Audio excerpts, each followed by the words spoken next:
ভাই, how they বটলড it. Imagine আপনি 85 minute পর্যন্ত 2 গোলের লিডে। আচ্ছা, ওইটাও বাদ দিয়ে মনে করেন আপনি 94 মিনিট পর্যন্ত 2 গোলের লিডে, অ্যান্ড সরি, 94 মিনিট পর্যন্ত আপনি 1 গোলের লিডে। ঠিক আছে? অ্যান্ড আপনার সবকিছু জাস্ট 2 মিনিটে শেষ। আপনি স্বপ্ন দেখতেছিলেন সুপার কাপ নিজেদের হোমে নিয়ে যাওয়ার, তারপর হচ্ছে ফ্যানদের সাথে সেলিব্রেট করার, বাস প্যারেড করার, অনেক কিছু, অনেক কিছু। জাস্ট 2 মিনিটেই শেষ। এখন আই নো এখানে ওভার রিয়েক্ট করার কোনো রিজন নাই, বিকজ এর থেকেও অনেক বেশি আর কি হার্শ কামব্যাক আমরা ফুটবলে অনেক দেখছি। ঠিক আছে?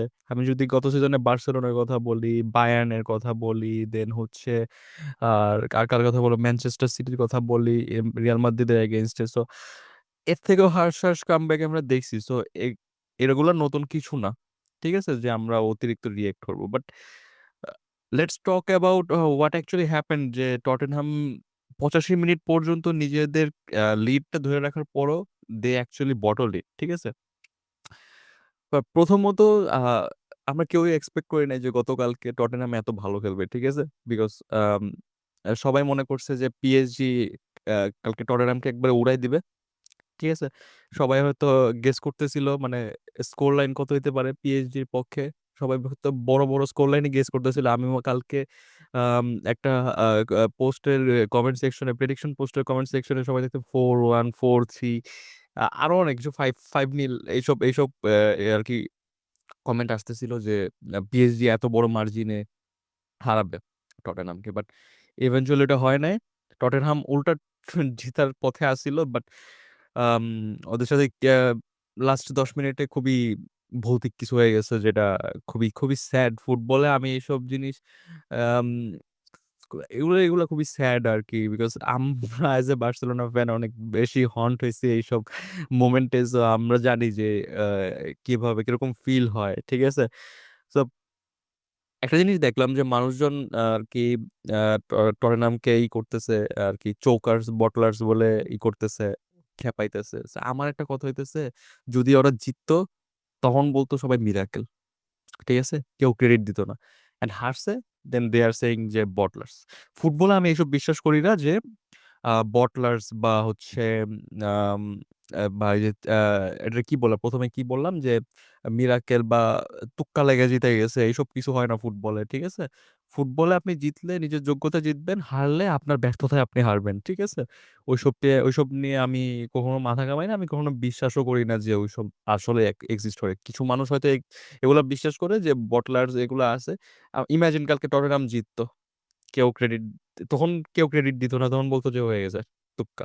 বা হয়তো দিত, জিতলে বলতেন যে ওকে যোগ্যতা দিয়ে জিতছে, বাট হারলে বটলার্স, বা হারলে বলতেন যে এই জিতলে বলতেন মিরাকেল হয়ে গেছে। মানে এই যে টার্মস গুলো আছে ফুটবলে, মানুষ যেভাবে দেখে একটা পার্টিকুলার টিমকে, এক একটা দৃষ্টিকোণে দেখে, দিস ইজ সো স্যাড আর কি। মানে ফুটবলে এটা এটা খুবই এটা স্যাডেস্ট পার্টের একটা, স্যাডেস্ট মোমেন্টের একটা। যাই হোক, যেটা হোক, তবে একটা জিনিস সত্যি, সেটা হচ্ছে যে টটেনহামের আর কিছুতে সমস্যা থাকুক আর না থাকুক, মেন্টালিটিতে সমস্যা আছে। ঠিক আছে? তারা, আমি মনে করি যে কোয়ালিটিতে ইমপ্রুভ করার আগে they need to improve their mentality. ঠিক আছে? তারা এখনো ওই মিড লেভেলের চিন্তায় পড়ে আছে। গত সিজনে বা গত কয়েক সিজনের হিসাবে যদি আমি বলি, টটেনহাম একটা মিড লেভেলের ক্লাব হয়ে গেছে প্রিমিয়ার লিগে। প্রিমিয়ার লিগের স্ট্যান্ডার্ডে, প্রিমিয়ার লিগ আমি মনে করি যে কোনো লিগের স্ট্যান্ডার্ডে টটেনহাম এখন একটা মিড লেভেলের ক্লাব। ঠিক আছে? আমি মনে করি যে লা লিগার আছে মিড লেভেলের ক্লাব টটেনহামের থেকে বেটার ফর্মে আছে বর্তমানে। আমি যদি ভিয়ারিয়াল, তারপর হচ্ছে সেভিয়ার এগুলোর কথা বলি, সোসিয়াদাদ এসবগুলোর কথা বলি, তো ওরা হচ্ছে বেটার ফর্মে আছে টটেনহামের থেকে। সো টটেনহাম ইভেনচুয়ালি একটা মিড লেভেলের ক্লাব। এখন আমি আম, এখন ওদের আর কি হায়ার করা উচিত সবার আগে সোলাইমান শোকনকে, ফর তাদের মেন্টালিটি ইমপ্রুভ করার জন্য একটু মোটিভেশনাল স্পিকার দরকার তাদের ড্রেসিং রুমে। That's the first thing they need to do. Okay, jokes a part. আর এত খারাপ জোক আমি আর মারবো না, সরি ফর দ্যাট। বাট আমার খুবই খারাপ লাগতেছে। হুম, এ ক্রিশ্চিয়ান রোমেরোর ইন্টারভিউ দেখলাম যে দে আর সেইং যে আর কি দে আর অলমোস্ট, দে আর কি অলমোস্ট 10 মিনিটও আগে পর্যন্ত তারা লিডে ছিল অ্যান্ড 10 মিনিট পর দে লস্ট ইট।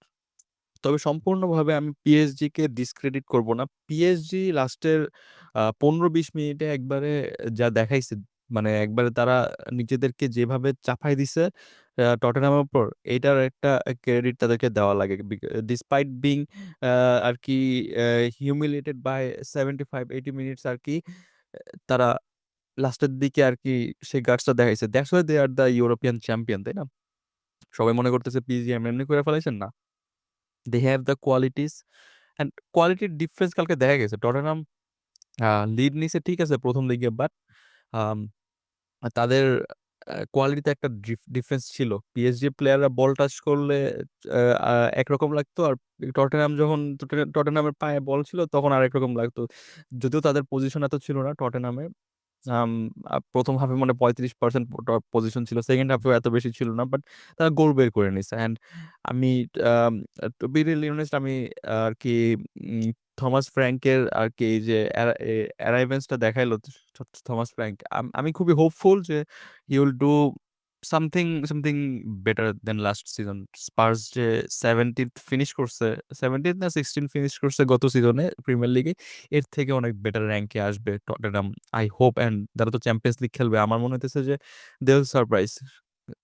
যদি কোনো সারপ্রাইজ কোনো কোনো টিম সারপ্রাইজিং বের হয় আর ইয়ের থেকে প্রিমিয়ার লিগ থেকে, এটা হবে টটেনহাম সামনের সিজনে। সো সিট বেল্ট বেঁধে রাখেন, প্রিমিয়ার লিগ সামনের সিজনে অনেক অনেক এনজয়েবল হইতে চাইতেছে। চেলসির কামব্যাক হয়ে গেছে, টটেনহাম অলমোস্ট, আমি এখন পর্যন্ত যা দেখছি আমি হোপফুল, আমি আর কি টটেনহামের প্রতি যে they will do do something better than last season বা লাস্ট প্রিভিয়াস 2-3 সিজনের থেকে অনেক বেশি বেটার করবে টটেনহাম।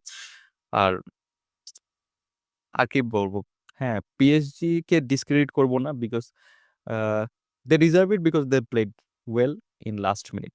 ঠিক আছে, এটা একটা কথা আছে না যে শেষ ভালো যার সব ভালো তার। আপনি শুরু ভালো করবেন, বাট শেষ শেষ আপনাকে ভালো করতেই হবে। আপনি সবসময় লক্ষ্য রাখবেন যে আপনি ফিনিশিংটা কিভাবে দেন। ফিনিশিং ভালো না হলে যে কোনো কিছু, আপনি আপনি একজন রাজমিস্ত্রি, আপনার কাজের ফিনিশিং না হলে আপনি গালি খাবেন। ডাজেন্ট ম্যাটার আপনি শুরুতে কত বড় কত ভালো আর কি ফাউন্ডেশন দিয়েছেন, ইট ডাজেন্ট ম্যাটার। ঠিক আছে, হ্যাঁ ওটা ম্যাটার করে, বাট ফিনিশিংটা বেশি ম্যাটার করে, চোখের সৌন্দর্যটা বেশি ম্যাটার করে। যাই হোক, টপিক অন্যদিকে নিয়ে গেছে আমি, but congratulations to PSG, that's why they are the champions of Europe. এই মেন্টালিটি, এই কোয়ালিটির দিক থেকে they they are far better than Tottenham. সবার এক্সপেকটেশনস এর বাইরে গিয়ে টটেনহাম অলমোস্ট অলমোস্ট ঘুরাই দিছিল, almost, but sadly football is cruel. So একটা স্যাডেস্ট মোমেন্ট যোগ হয়ে গেল ফুটবলে। So, ভালো হয়েছে আমাদের জন্য, আমরা আমাদের রিল ওয়াচারদের জন্য ভালো হয়েছে। Top 10 saddest moment in football, যাই হোক। But this is this is the first step, this is the first step of a lot of thing for Tottenham. ঠিক আছে, এই আজকের এই আই নো দে ওরা হারছে আজকে, বাট যে ব্রেভারি যে পারফরমেন্সটা ওরা দেখাইছে, it will help them in upcoming season, and that's it. I hope they will do better. আমি পিএসজি ফ্যান্সদের জন্য কংগ্রাচুলেশনস, আর টটেনহাম ফ্যানদের বলবো যে ধৈর্য ধরেন, ফুটবল এরকমই, কিছু করার নাই। বাট আমার কাছে আর সান্ত্বনা দেওয়ার মতো কিছু নাই। আই হোপ আই হোপ আপনারা অনেক ভালো করবেন এই সিজনে। আমার অনেক আশা আছে টটেনহাম নিয়ে এবার। আমি খুব করে চাইছিলাম কালকে টটেনহাম জিতুক, বিকজ অনেকদিন ধরেই আর কি আম, কোনো Europa league winner super cup জিতে না, সো আমি চাইছিলাম টটেনহাম জিতুক, বাট হয় নাই। বাট কিছু করার নেই, এমনই। ভিডিওটা এই পর্যন্ত দেখে থাকলে একটা লাইক দিয়েন, আর সাবস্ক্রাইব করেন ইউটিউবে দেখলে। আর যদি ফেসবুকে দেখে থাকেন তাহলে পেজটা লাইক করেন, ফলো দিয়েন। আর ফুটবল নিয়ে যদি ডিসকাস করতে চান আমার সাথে, ফুটবল রিলেটেড কন্টেন্ট দেখতে চাইলে আমার চ্যানেলের সাথে থাকেন। Thank you.